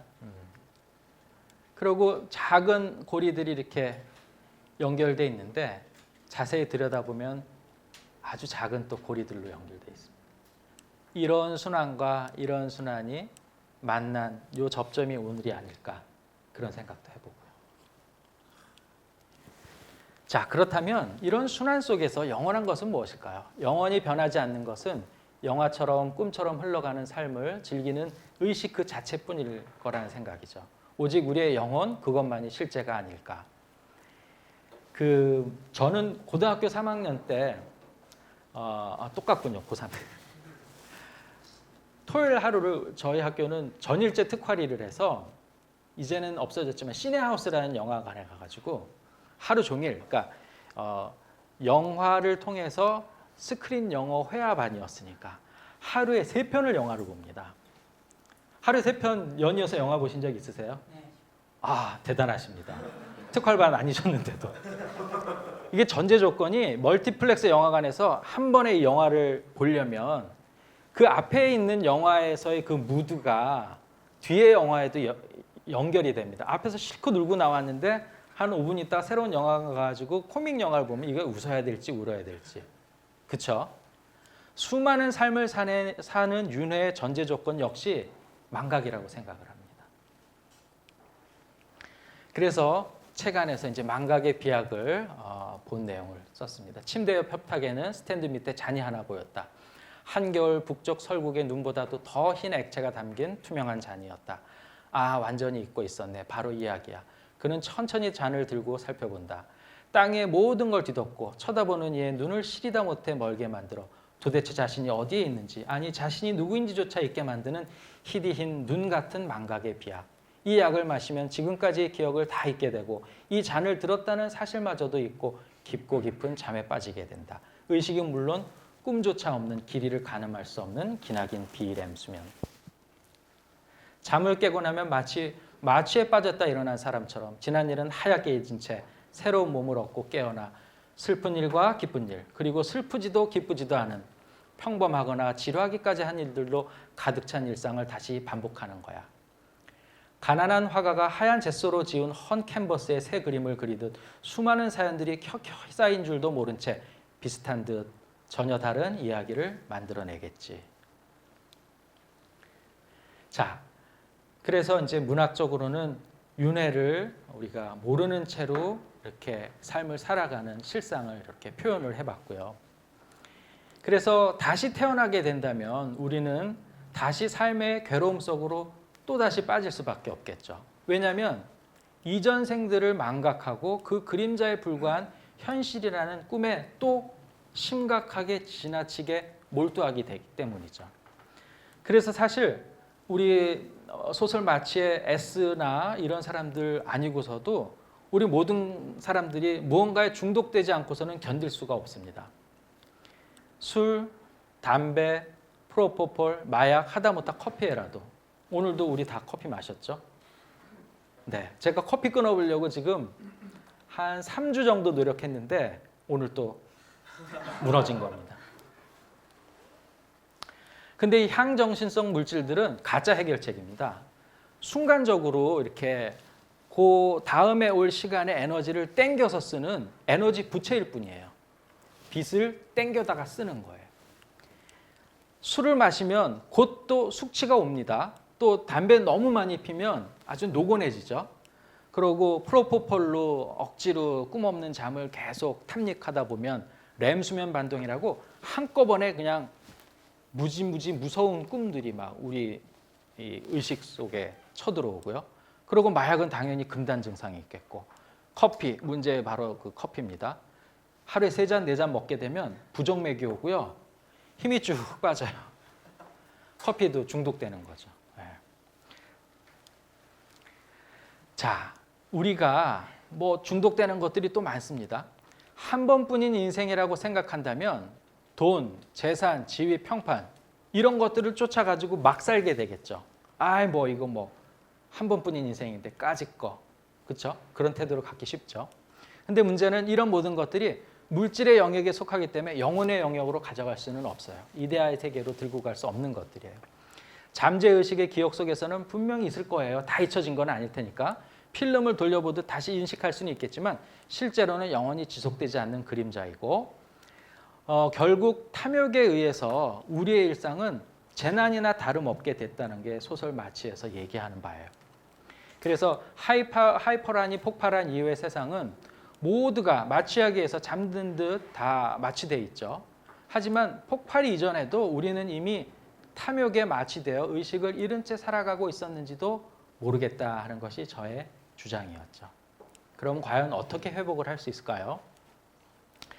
회상이 있으면 치유와 회복이 가능하다는 생각입니다. 이건 이제 그리스어로 기억한다, 회상한다는 거래요. 이 암네시스, 암네시아가 의학적으로 기억상실증이거든요. 기억상실증 앞에 부정의 안이 붙었습니다. 그러니까 뭐예요? 잊어버렸던 것을 부정하는 거는 다시 기억한다는 거죠. 그래서 깊은 명상 속에서 혹은 기다림 끝에 우연히 찾아오는 체외 이탈의 순간에 우리는 우리의 의식의 중심을 되찾는다는 거죠. 그래서 렘 수면, 비렘 수면, 또 삶과 죽음의 그런 자연적인 순환을 다 받아들이고 같이 보조를 맞춘다면 또 더 나은 삶을 살 수 있지 않을까. 또 중용이라든지 중도라든지 하는 균형을 유지하기 위해서 늘상 이 주의를 기울이는 것을 습관화하고, 그러고 무엇보다도 이런 신비적인 얘기에 대해서 닫힌 마음을 여는 것만으로도 큰 변화가 생길 수 있겠다, 그런 생각을 합니다. 이것도 오래전에 저 혼자 그려본 그림입니다. 한번 감상하시죠. 잠시. 엽전인가요? 뭐 여러 가지로 해석할 수 있을 것 같습니다. 그래서 우리의 의식이 한 층이 아니고 여러 층이다. 심층 의식까지, 우리가 아까 얘기했던 그런 의식들이 여러 층이 있고, 근데 이거를 평상시 마음으로는 뚫고 들어갈 수가 없을 텐데 저 깊이에 있는 우리의 영혼의 어떤 중심, 그런 것들을 명상이라든지 또 좌선이라든지, 물론 바로 그런 효과를 볼 수는 없지만 이 방향으로 우리가 관심을 갖는 것만으로도 언젠가 그런 일들이 생기지 않을까, 그렇게 그림을 그려본 거죠. 그래서 회상을 책에서는 이렇게 표현했습니다. 언젠가 남을 괴롭히고서라도 살아남겠다는 욕망, 혹은 너무 괴로워 죽고만 싶다는 그 욕망이, 그 모든 욕망이 다 불타고 나면 육체를 벗어난 희미하고 섬세한 그 형체마저도 풀어지는 때가 오겠지. 그럼 우리의 의식은 전생과 내생뿐 아니라 다른 인간, 다른 생물, 그리고 무생물이라고 생각했던 다른 모든 존재들로 무한히 확대되겠지. 그때는 상하, 좌우, 전후, 그리고 생각할 수조차 없는 모든 차원으로 모든 것을 포용하면서 동시에 그 모든 것으로 스며들어가는 거야. 만약 마취를 받다가 우연히 체외 이탈을 한 환자들처럼 무거운 이 몸을 떨치고 날아올라 내려다본다면, 아니 오랫동안 명상 수련을 하다가 깊은 침묵 속에 빠져들어 자신의 중심을 들여다본다면 우리는 평소의 마음으로 기억하지 못했던 매번 삶에 진지했던 자신의 모습들을 볼 수 있을 테니까 이전의 생과 어쩌면 다음번 삶까지도 그렇게 보면 윤회는 참인 동시에 거짓이야. 불멸의 의식이 언제나 깨어 지켜보는 것을 생각하면 참이고 매번 이전 생의 기억을 까맣게 잊고 전혀 다른 새로운 생을 사는 것으로 보면 거짓이니까. 그래서 의도했던 그림이 이제 드디어 완성됐습니다. 마취라는 소재를 통해 잠과 꿈의 비밀을 추적하고 죽음, 재탄생을 비유로 표현하려고 했던 바로 그 그림이죠. 그래서 영구불면의 영속적인 자아가 없는데 어떻게 윤회가 가능하냐는 모순을 해결한 것 같습니다. 그래서 문학으로 삶과 죽음 그 이면의 진실을 표현하려고 했던 노력이 이제 종말에 이제 온 거죠. 그래서 맨 처음 제가 얘기했던 것 중에 사랑하는 가족을 잃은 슬픔을 어떻게 치유할 수 있을까에 대한 것을 이렇게 표현했습니다. 사랑하는 사람을 잃어버린 슬픔 속에서도 신을 원망하고 저주할 수는 없을지 몰라. 망각의 잔을 비우고 이런 가능성을 택했던 것이 다름 아닌 우리들 자신이기 때문에 이렇게 생각해 보면 어떨까? 이번 생 역시 우리가 살아온 그리고 살아갈 수많은 삶들 중 단지 하나일 뿐이라고. 어쩌면 이것이 고통에 대한 유일한 치유법은 아닐까. 자, 그리고 책에서도 맨 마지막이고 제 강의에서도 맨 마지막입니다. 이 수채라는 것은 왕 잠자리의 유충을 우리 고유한 말로 부르는 이름이라고 합니다. 수채. 하이퍼란 때문에 죽은 아이들과 남편, 아내들의 영혼도 흔적 없이 사라졌다고는 단언할 수 없을 거야. 누가 알겠어? 물속에 남은 유충들에게는 안타깝기도 하고 이해하기도 힘든 일이겠지만 잠자리는 그저 그동안 입고 있던 허물을 벗어놓고 물밖 푸른 하늘로 가볍게 날아가 버린 것일지도. 이렇게 책은 끝납니다. 네, 감사합니다. 여기까지입니다. 질문 있으면 몇 개 받아보고 시간을 마무리하겠습니다. 죽음을 생애 연속으로 보아야 될 것이냐 그랬는데 체외이탈 현상이나 임사체험은 공통적으로 다 단 1초라도 신체 바깥에서 영혼이 혹은 의식이 존재했다는 것을 입증하는 케이스들이거든요. 그러니까 이것은 신체의 연속선상에서 볼 거는 아니고 제3의 다른 의식 세계다. 그렇게 보는 것이 맞을 것 같습니다. 그래서 아까 한 분이 임사체험 체외이탈 할 적에 뇌파 검사를 해본 케이스들이 있느냐고 얘기하시는데 예를 들어서 아까 마라톤을 하시다가 체외이탈 경험을 했다 그러면 분명히 그거는 의식이 있는 상태에서 인간의 사고 또 동작이 다 가능한 상태일 거거든요. 그때는 아마도 각성 상태의 뇌파가 나올 것 같고 즉 체외이탈 현상 이후의 의식 세계는 신체의 어떤 뇌파 상태하고는 별개의 문제라고 저는 생각을 합니다. 네. 답이 충분히 됐는지 모르겠네요. 네. 그 악몽을 꾸면 어떻게 감정적인 해소가 되느냐 하는데 우리 이제 학생 때 정말로 이제 시험 날짜가 정해져 있잖아요. 그리고 그 시험을 위해서 계속 준비하고 애쓰다 보면 어느 순간 빨리 시험 쳐버렸으면 좋겠다 하고 생각해 보신 적 없으세요? 그렇죠? 네. 이 긴장 상황이 너무 오래되다 보면 신체적으로 자율신경계 중에 이제 교감신경계가 너무 소진이 되니까 반대적으로 부교감신경이 또 올라가가지고 갑자기 의식이 없어지거나 졸리거나 쓰러지기도 하는데 그런 그 깨어있는 상태에서만 그걸 빨리 겪고 끝내버렸으면 좋겠다는 게 아니고 잠을 자는 동안에도 역시나 똑같게 그런 긴장과 예정되어 있는 갈등 상황을 빨리 체험해버리고 잊어버리고 싶은 생각이 있는 게 아닌가 하는 것을 문학적인 상상력으로 제가 말씀을 드린 거였습니다. 그래서 과학적으로는 어떻게 되는지는 여전히 그런 것들은 다 신비의 영역에 속하는 거겠죠. 글을 언제 쓰나라고 얘기하셨는데 그래서 5년씩 6년씩 걸립니다. 주말에 이렇게 보통 이게 짧은 토막 시간으로 글을 써가지고는 글이 되지를 않는 게 자기가 쓴 글인데 자기가 잊어버립니다. 그 전 내용을. 그러니까 예를 들어서 겨울 한참 바쁠 때 수술 한참 하고 나서 이제 2월 말 3월 초가 되면 그때 시간적인 이제 여유가 생기는데 그때 이제 가을 때 썼던 글 읽어보면 이건 딴 나라 세상 얘기입니다. 결국은 그걸 다시 또 읽고 써야 되는데 그래서 저는 최대한 토막 시간이 아닌 좀 그래도 통으로 낼 수 있는 한 4-5시간 이상 되는 시간을 확보하려고 노력을 하는 편이고 그래서 주말에 그렇게 이제 4-5시간씩을 혼자서 이제 글을 쓰다 보면 가족들은 되게 싫어하죠. 그런 상태입니다. 네. 근데 과연 이것을 읽는 거 외에는 그리고 시간이 지나서 그냥 어쩔 수 없이 잊혀지는 거 외에는 방법이 없느냐 하는 거에 대한 대답이 오늘 제가 썼던 소설 마취의 의미이고 가장 큰 역할이라고 생각을 하는데 엄밀하게 얘기해 보면 예를 들어서 비유를 하나 해 드려 볼게요. 그 야구를 우리가 구경을 가죠. 야구 구경을 가면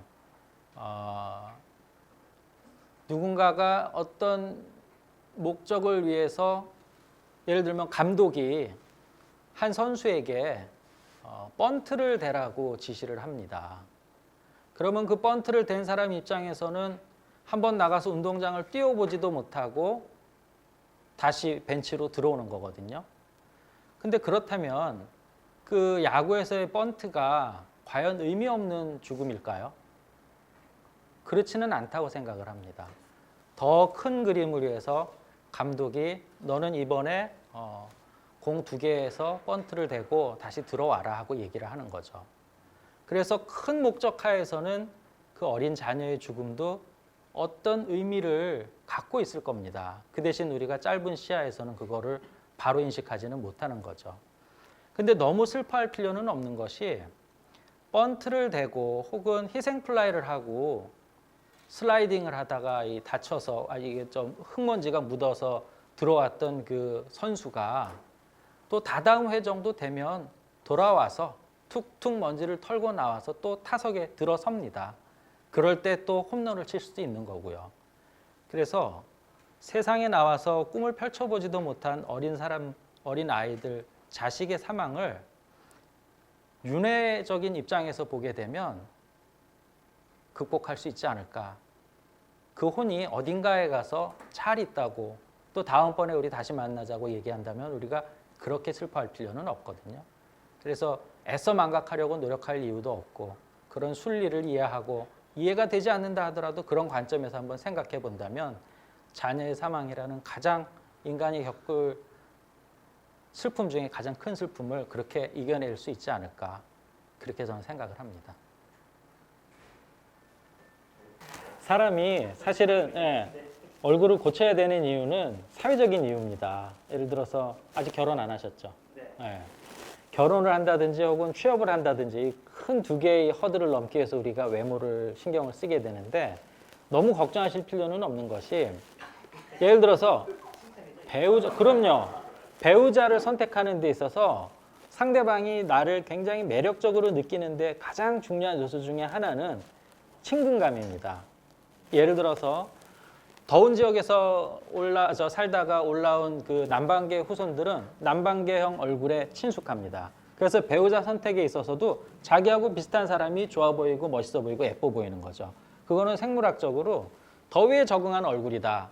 사실은 남방계형 얼굴이시거든요. 근데 더위에 적응한 얼굴이다 그러면 더운 지역에서는 그 형태를 갖춘 유전 형질이 생존에 가장 유리했기 때문에 그 어려운 시대를 다 겪고서는 살아남은 거거든요. 결국은 남방경 얼굴 가진 사람들은 남방경 얼굴의 매력을 느끼고 같은 남방경들끼리 살았었을 적에 성격 유형도 비슷해지거든요. 그러니까 굳이 얼굴이 길어지거나 각지거나 할 이유도 없는 것이에요. 그래서 저는 내가 얼굴이 너무 크다. 한국 여성들 대부분 다 자기 얼굴 크다고 막 불만이거든요.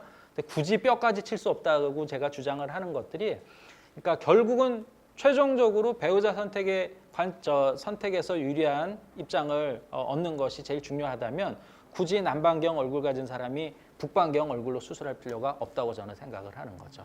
그리고 자기가 갖고 있는 유전 형질을 긍정할 때 거기서 또 변화가 시작되는 거거든요. 그러니까 자기가 갖고 있는 형질을 감사하게 여기고 그런 특질을 저한테 전수를 해줬기 때문에 우리 조상님들이 그래서 내가 오늘날 이렇게 살아있구나 하는 거를 오히려 감사하게 생각을 해야 되는 거죠. 그래서 변화의 시작은 자기 긍정이다. 저는 그렇게 생각을 합니다. 그리고 프로포폴 말씀을 하셨는데 네, 전신 마취. 마취에 대해서 그런 트라우마가 있으시면 마취하지 말고 내시경 하십시오. 네. 저는 위내시경 할 때는 물론이고 대장 내시경 할 적에도 그냥 하거든요. 네. 왜냐하면 마취를 그렇게 많이 받기 때문에 1000명 중에 1명 정도는 사망할 수도 있다는 사실은 저는 알고 있거든요.